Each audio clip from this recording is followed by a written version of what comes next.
आज का विषय है, क्या गुरु बदल सकते हैं। नमस्कार। एक प्रश्न पूछता हूं, यदि आपका डॉक्टर वर्षों तक आपका इलाज करे और रोग ठीक ना हो तो क्या आप डॉक्टर बदलेंगे?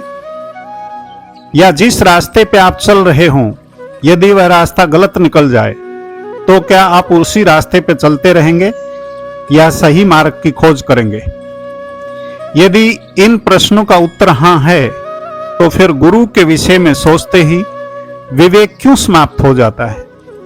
आज समाज में एक डर बैठा दिया गया है, गुरु बदलोगे तो पाप लगेगा। लेकिन मैं एक और प्रश्न पूछता हूं, यदि जीवन भर अज्ञान में ही पड़े रहे उसका पाप कौन उठाएगा? सज्जनों, गुरु बना लेना जीवन का उद्देश्य नहीं है, ईश्वर को पाना जीवन का उद्देश्य है। गुरु का अर्थ है जो अंधकार से प्रकाश की ओर ले जाए। आंखें बंद करते ही अंधकार नजर आता है, अंदर के इस अंधकार को जो प्रकाश से भर दे वह गुरु है। आत्मा परमात्मा का तत्व स्वरूप प्रकाश है। गुरु प्रदत्त दिव्य नेत्र से उसका दर्शन होता है। इस तथ्य को सभी शास्त्र प्रमाणित करते हैं। महाभारत युद्ध के दौरान श्री कृष्ण ने अर्जुन को दिव्य नेत्र प्रदान किया। अर्जुन ने हजारों सूर्य का प्रकाश भीतर देखा। अर्जुन का अंधकार समाप्त हो गया। अर्जुन ने श्री कृष्ण को गुरु स्वीकार कर लिया। यह गीता में दर्ज है। आपको भी शास्त्रों के इस उदाहरण का अनुसरण करना चाहिए। श्री कृष्ण कहते हैं, ज्ञान सृष्टि के आरंभ से आज तक एक ही है, वह कभी नहीं बदलता। जब जानकार लोग नहीं रहते हैं तो कुछ समय के लिए ज्ञान धूमिल जरूर हो सकता है, लेकिन बदलता नहीं। जैसे ही पुनः किसी महापुरुष का अवतरण हो जाता है तो वह धूल को हटा देते हैं।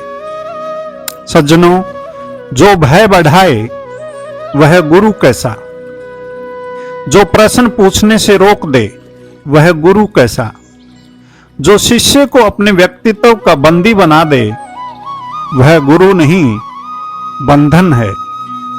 गुरु तो हर तरह के भय से मुक्त करता है। श्री कृष्ण कहते हैं, गुरु से प्रश्न पूछो। गुरु से पहले ही पूछ लो, क्या कृष्ण की तरह ज्ञान के समय दर्शन करवा देगा? याद रखिए, सच्चा गुरु शिष्य को अपने से नहीं परमात्मा से जोड़ता है। श्री कृष्ण अर्जुन से कहते हैं, यदि तू सबसे बड़ा पापी भी हो तो भी ज्ञान रूपी नौका तुझे पार ले जाएगी। और फिर कहते हैं, ज्ञान की अग्नि समस्त कर्मों को भस्म कर देती है। सोचिए, यदि ज्ञान इतना महान है तो फिर ज्ञान की खोज में निकलना पाप कैसे हो सकता है? स्वामी विवेकानंद जी का जीवन इसका सबसे बड़ा उदाहरण है। उनका घर का नाम नरेंद्र नाथ दत्त था। नरेंद्र के हृदय में केवल एक ही प्यास थी, मुझे ईश्वर चाहिए। वह अनेक संतों के पास गए। उन्होंने एक ही प्रश्न पूछा, क्या आपने भगवान को देखा है? उत्तर बहुत मिले, लेकिन अनुभव का उत्तर नहीं मिला।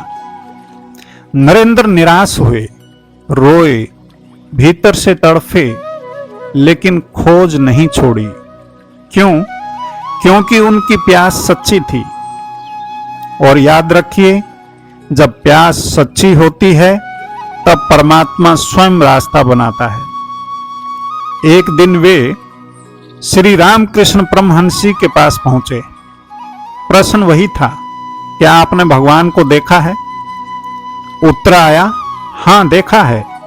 जितनी स्पष्टता से मैं तुम्हें देख रहा हूं उससे भी अधिक स्पष्टता से और तुम भी देख सकते हो। पहली बार नरेंद्र को अनुभव से निकला उत्तर मिला। फिर भी उन्होंने आंखें बंद करके गुरु स्वीकार नहीं किया, उन्होंने परखा। उन्होंने ज्ञान दीक्षा लेकर ईश्वर का दर्शन किया। सत्य स्वयं प्रकट हो गया, तब वे समर्पित हुए। यही समर्पण आगे चलकर उन्हें स्वामी विवेकानंद बना गया। याद रखिए, धोबी के पास मैला कपड़ा ही जाता है, डॉक्टर के पास रोगी ही जाता है, और गुरु के पास अज्ञानी ही जाता है। यदि अज्ञान वैसा का वैसा बना रहे तो कम से कम अपने आप से इतना प्रश्न तो पूछिए, क्या मैं सही स्थान पर हूं? यह प्रश्न करना पाप नहीं है, यह तो जागृति की शुरुआत है। यदि आपने गुरु बनाया है, ज्ञान दीक्षा भी प्राप्त किया है, फिर भी यदि ईश्वर दर्शन नहीं हुआ हो तो परमात्मा से प्रार्थना कीजिए, हे प्रभु, मुझे उस मार्गदर्शक तक पहुंचा दो जो मुझे आपसे मिला दे। मेरा शिव नेत्र खोलकर आपका दर्शन करवा दे। विश्वास रखिए, यह प्रार्थना कभी व्यर्थ नहीं जाती। आपको अवश्य आजमाना चाहिए। अंत में केवल एक वाक्य कहूंगा, गुरु बदलने से मत डरिए, क्योंकि जिसे ईश्वर की प्यास होती है उसे एक दिन सच्चा गुरु अवश्य मिल जाता है। और यदि खोज कर थक चुके हैं तो दिव्य ज्योति जागृति संस्थान की नजदीकी शाखा में संपर्क कर सकते हैं। दिव्य गुरुदेव सर्वश्री आशुतोष महाराज जी की असीम कृपा से हमको वहीं से ईश्वर दर्शन की प्राप्ति हुई है। आपको भी उनकी कृपा से अवश्य ही ईश्वर दर्शन की प्राप्ति होगी। जब ईश्वर दर्शन हो जाएं, तब उनको अपना गुरु स्वीकार कर लेना। धन्यवाद। नमस्कार।